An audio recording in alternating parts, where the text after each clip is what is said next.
Good afternoon. This is the special broadcast of the coronavirus disease or crisis using the combined forces of TV5 and Cignal TV's One News, Radio 5, and 1PH. Also joining us on occasion will be our One News partners from the Philippine Star and Business World. Another employee of the House of Representatives has tested positive for COVID-19. The new case also works at the lower chamber's printing service, the very same office that employed the first House staff who died of the virus, according to House officials. The employee last reported for work on March 5 and was admitted to a hospital on March 7. The Metro Manila Council has convened to talk about their specific plans and guidelines for the implementation of the enhanced community quarantine. To give us an update, we have live News 5 correspondent Dale Rivera reporting us from the MMDA office in Guadalupe in Makati. Dale.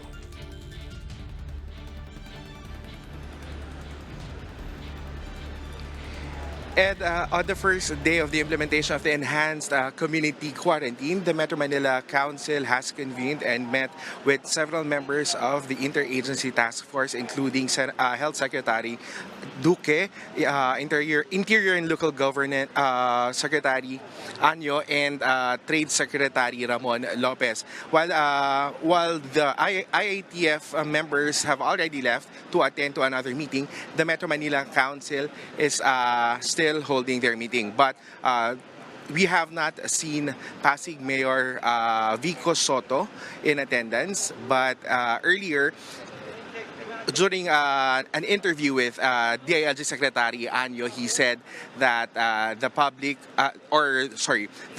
companies should provide transportation to their employees who will be working as a part of those essential jobs. But he said that should the transportation be not sufficient, that's the only time that the government will consider other options. Another thing is that Marikina Mayor already said that they will be pushing through with their testing kits and their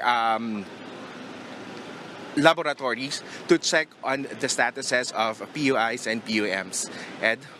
Well, Dale, it's interesting that you brought up the case of Pasig Mayor Vico Soto, kasi earlier si Mayor Vico Soto tweeted saying na papayagan pa rin ng Pasig City na bumiyahe yung mga tricycle despite the community quarantine.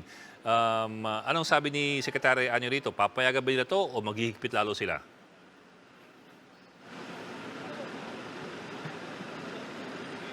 Tama ka, Ed. Sinabi nga, tinweet ni Pasig Mayor Vico Soto na papayagan niya yung tricycle. But kanina, sinabi ni DILG Secretary na ipapasuspinde na maging yung mga tricycle. Kumbaga,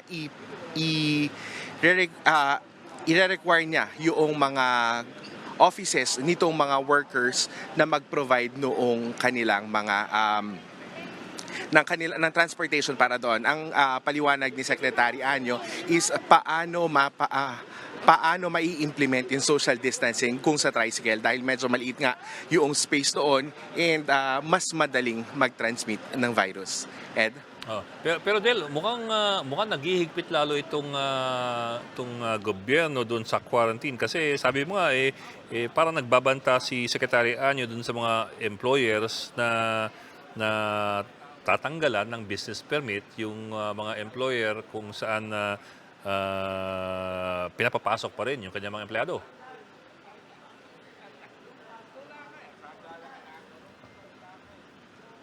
Tama ka, Ed.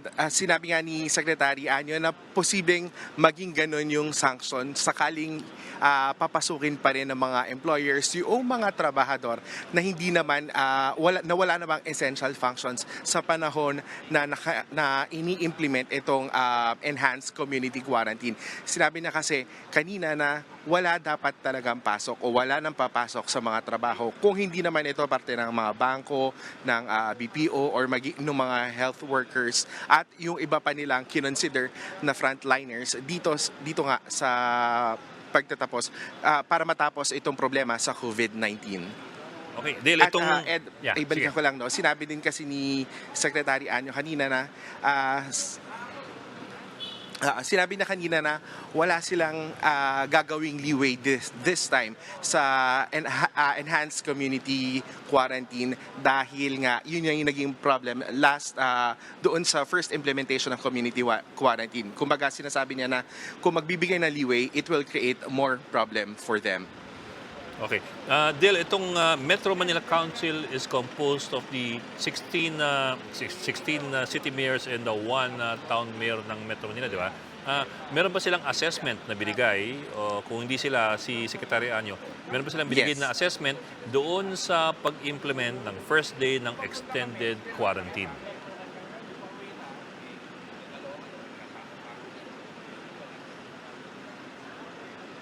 Tinanong natin yan kanina kay Secretary Duque pero kumbaga ongoing pa rin yung naging meeting. Ang naging resolution nung umalis itong mga members ng IATF, nagkaroon lang sila ng resolution para i-bring up sa IATF yung mga issue ng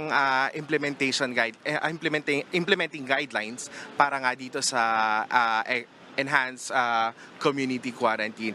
Sa ngayon, ang sinabi lang ng Marikina Mayor na inaayos pa rin yung mga questions. Kumbaga, marami silang ina-iron out para sa implementation nito. Maraming tanong yung mga mayor sa DILG at na kailangan iangat naman ng DILG sa IATF. Ed? Pero Del, meron nung nakausap niyo yung mga member ng IATF, mukha bang sila ba ay happy doon sa pagpapatupad so far ng extended quarantine o mukhang hindi sila ganap na nasisiyan o kontento doon sa implementasyon?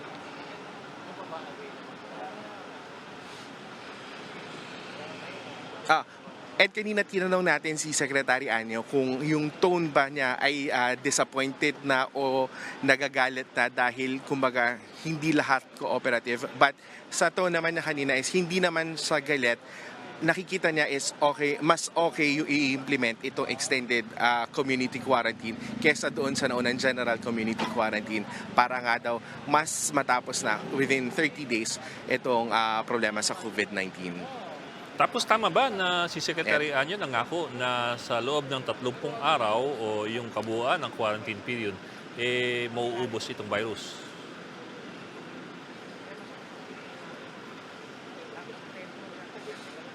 Sinabi niya yung kanina na within 30 days, mawa-wipe out itong virus.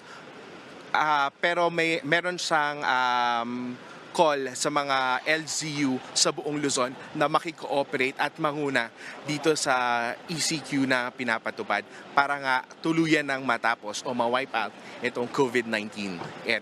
Okay, Dale. Pero huling tanong na lang, wala namang pagbabanta si Secretary Anyo dun sa mga member ng MMC o yung mga mayor kung hindi lang ganap na maipatupad ang quarantine sa kanilang mga lugar?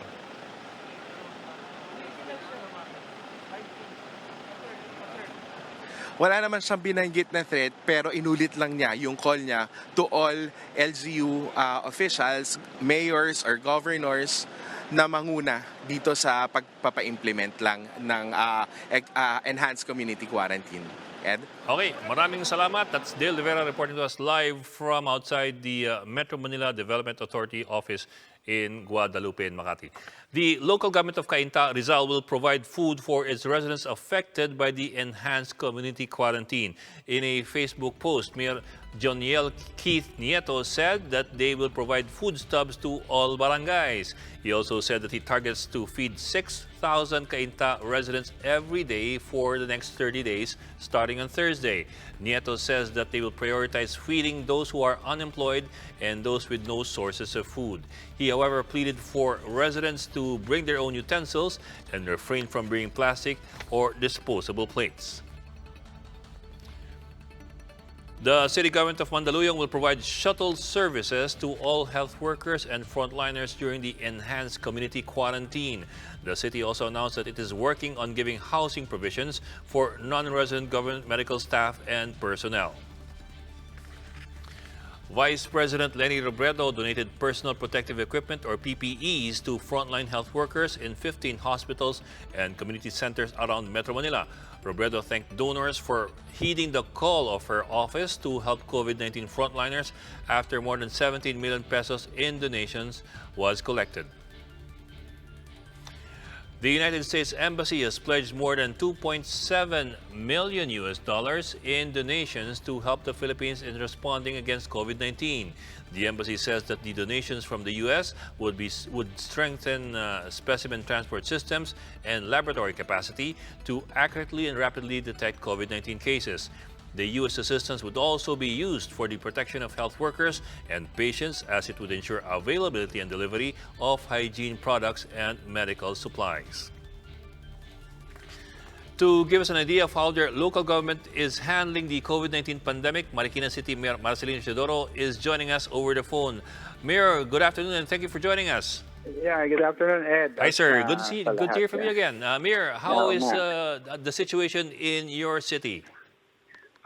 Yung aming 5 case ng COVID ay hindi naman nadadagdagan, Ed. At ang maganda rito, may 110 kaming persons under monitoring. Ngayong araw ay meron kaming mga 45 to 50 na persons under monitoring. Matatapos yung kanilang home quarantine because we have started our home quarantine actually earlier than the declaration of the President of a community quarantine. And with this enhanced community quarantine, we are really prohibiting mass gatherings. Similarly, yung movement ng mga tao dito ay restricted na rin talaga. And with regards to this food provision for our constituency, we are now clearly identifying who will be needing this provision because of the displacement from work na nangyari. Ang sinasabi ko dito, kailangan pagtulong-tulungan. Makakaya natin kung ang local government tutulungan ng national in terms of resources kung pagsasamahin ito. At kung yung community tutulong din para sa maibigay yung mga pangangailangan ng mga mawawalan at maapektuhan itong pagtigil ng trabaho. Because as we all know now that only those who are employed with private establishments providing basic necessities and other related food and medicine production are allowed to work. Likewise, pati yung mga nasa BPO at yung mga export-oriented industries natin. All others, tumigil na. Mayor, the common complaint that we heard most of the day has been that even those who are part of the essential sectors, meaning yung healthcare workers and so on down the line, even they are having problems getting transportation kasi wala naman sila mga kotse. These are the people who normally commute to work. Nabigla kami. Yung ospital nga namin dito, almost 50% of the staff absent ngayon dahil walang masakyan. Mayor, that's 50, 60%? Kanina, yeah, 50%. 50%? Yung isang department ng isang ospital namin dito, dati 20 nga sila Pero ngayon daw, parang 10 na lang ang nag-report sa kanila. Nabigla. Hindi inaasahan na kagabi magde-declare ng enhanced community quarantine. May mga nagtatrabaho sa Marikina galing sa ibang probinsya o galing sa... Dahil katabi namin ng Rizal Kaya karamihan dito doon ang gagaling. Pero kanina, gumawa kami ng paraan na nagbigay kami ng shuttle service para sa kanila. Pati mga nagtatrabaho sa drugstore namin, nagkaroon din ng problema. Pero kinausap namin yung mga ospital, yung mga drugstore, na sinasabi namin gawing bahagi na ng kanilang benefit sa sa mga empleyado, yung free shuttle service to and from work.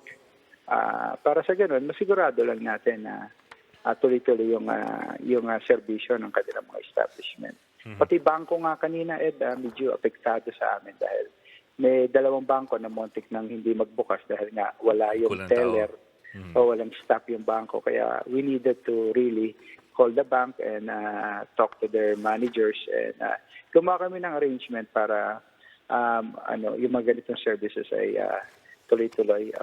Ed, I would like to be clarified din sa mga food provision na sinasabi namin dito. Ang sinasabi namin, we have a limited fund, but we are doing everything. And we will not allow our people to starve in the event na talagang kailanganin yung food provision. We will do everything.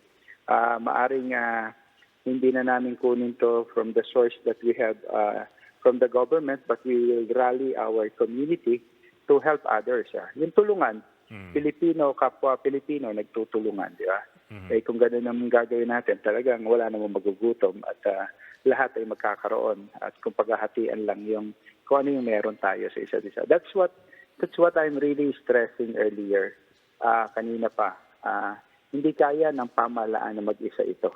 Kundi magagawa lang namin at ma-address itong ating suliranin nito ng sama-sama tayo. But Mayor, some LGUs may have more difficulty than others in meeting that feeding requirement. Kasi for example, I was talking earlier with the Valenzuela Mayor Rex Gatchalian. Sabi niya, he's looking at 12,000 families to address. I mean, their food situation has to be addressed in the next month. We have even bigger number of families. We have around 20 to 25,000 based on our estimation. Logistical talaga challenge talaga para sa lahat ng mayor. At hindi mo bibigyan lang ng provision ng 1 linggo o 2 linggo, isang buwan. Oo. Talagang may stretch ng gusto yung budget mo. Kaya nga inaasahan na ina-expect namin mga mayors, talagang mauubos. Pero pag naubos, dapat narin yung national government to fill in the gap. Or kaya kung hindi man, talagang yung komunidad magtutulong-tulong. Mayor, one last question po. Kamusta po yung volume ng tao sa inyong syudad?